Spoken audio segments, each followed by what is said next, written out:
Believe it or not, I've been reviewing Dell Inspiron laptops for about as long as I've had this channel, and for the past few years, Dell has been on a steady but painful decline in terms of the quality of their Inspiron models, which is why when this year the new iteration came out, I was hoping, actually correction, praying that we would finally see some dramatic improvements compared to past iterations. And on that note, the latest configuration here today is rocking Intel's Core 7 processor, 16GB of DDR5 memory, a reasonably large 1TB SSD, Intel's integrated graphics, Wi-Fi 6 and Bluetooth 5 standards, and this is the 14-inch version of this laptop. So we're going to be as objective as possible and kind of give you guys a clear image of where the Inspiron stands in 2024 and beyond. So without further ado, let's get into it.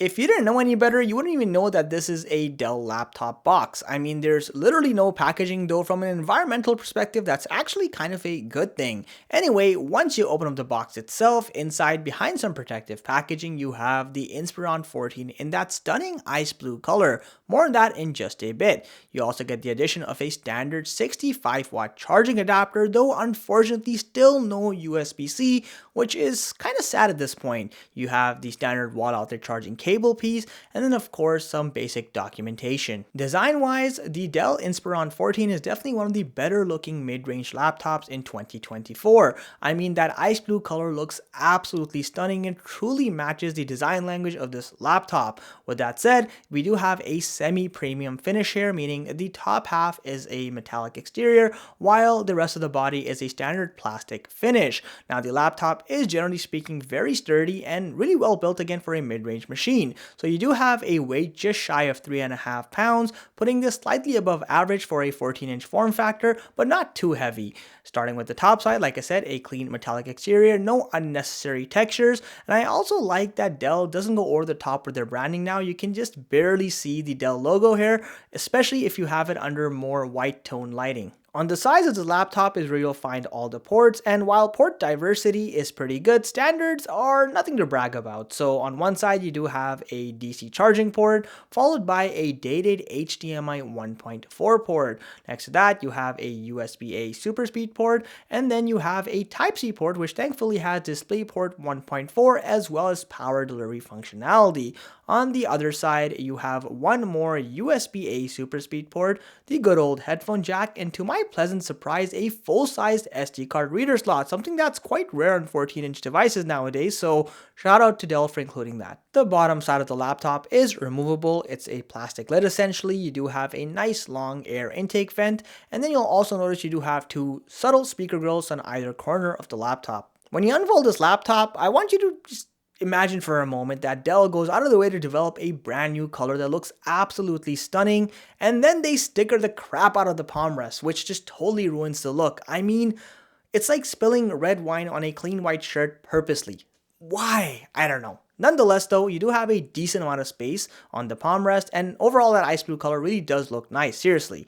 Now as far as the trackpad is concerned, I don't know how this thing got past QA. There is an extremely thin layer of plastic on top of the trackpad, and as a result you have an insane amount of flex. It doesn't feel tactile in a good kind of way. It feels loose, finicky, and just weird, and it's not a pleasant experience to use this trackpad. In contrast to that though, the keyboard is actually very nice. I mean, you have nice large keycaps. I love the gray tone going on over here. The font is easy to read, and while you don't get a 10 keypad because it's a 14-inch form factor, you do have a built-in fingerprint sensor at the top serving as a power button as well, and a fully backlit keyboard. Heck, even the typing experience is top-notch. They've definitely added more key travel this year. The keyboard feels very tactile, and it's a great typing experience. On a quick side note, a lot of people ask about the wallpapers I often have on my thumbnails. Well, I've made my own series of laptop and desktop desktop wallpapers like the one behind me and a ton of others. I will leave a link in the video description below if you're interested in checking out my wallpaper pack.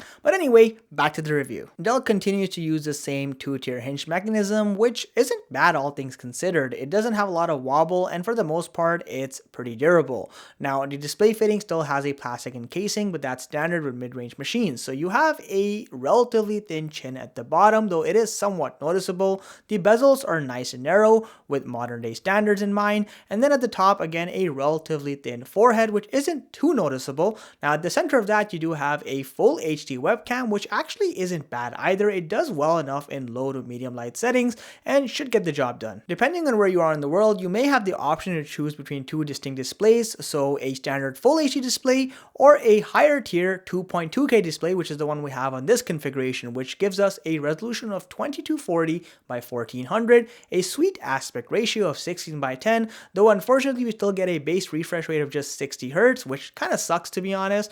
We do have a peak brightness of 300 nits, which isn't too bad. No HDR certification, but we do have a built-in low blue light filter.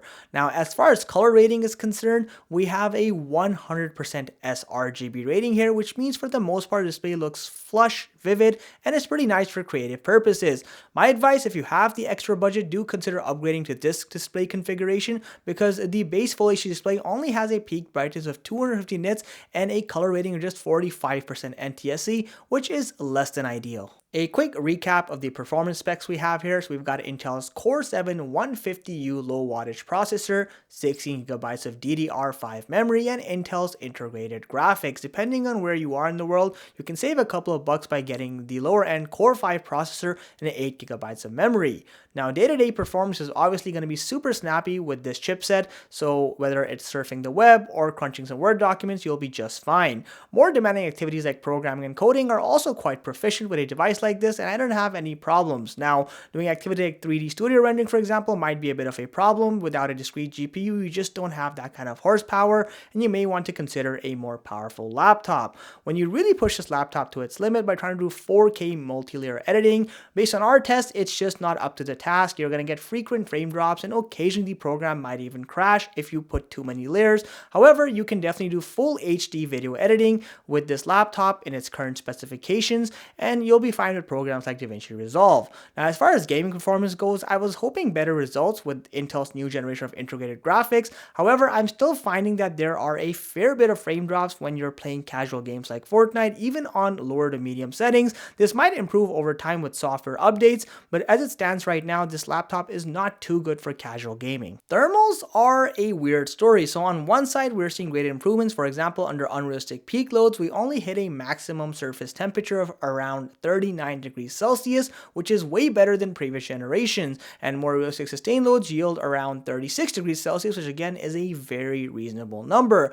But then on the fan noise side, we can hit levels of 50 decibel with just the laptop sitting idle on the desktop for no good reason. And if you actually push this laptop to its limit, you can hit fan noise levels of 60 decibels. How is it even capable of making this kind of noise? I don't know, but definitely a issue in the fan management system that Dell needs to address ASAP. In terms of self-upgrade options, you'll be happy to know Dell is one of the few remaining manufacturers that still gives you the option to upgrade the DDR5 memory up to a maximum of 32GB thanks to the two available onboard SODIMM slots. Yay, Dell!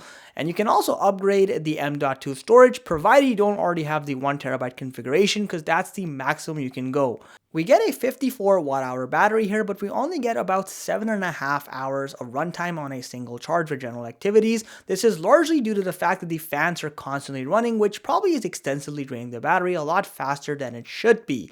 Now, as far as speaker quality is concerned, you've got two speakers in total, 2 watts each, and it's not great, but it's not bad either. It's just around average for a mid-range laptop. Here's a quick sound test.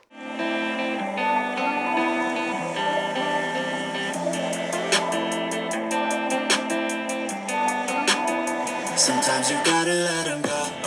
I know it's hard, but you're better on your own. I know the scars got you feeling all alone.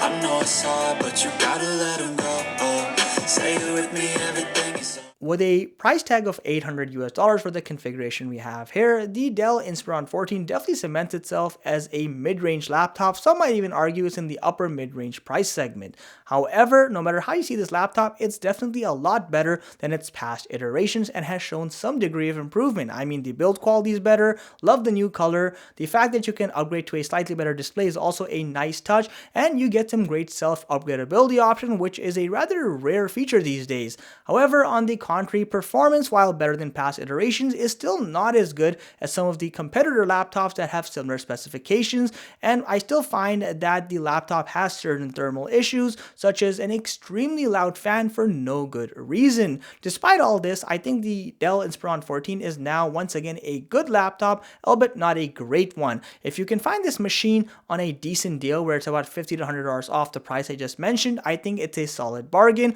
But if you're buying it at full price, I definitely think you should scope out some other laptops to see if you can get better performance from them. Overall, let me know your thoughts about the Inspiron 14 and what you think of this machine. And as always, if you guys enjoyed the content, please hit that like button and subscribe to the channel. It genuinely helps me grow. Catch you in the next one.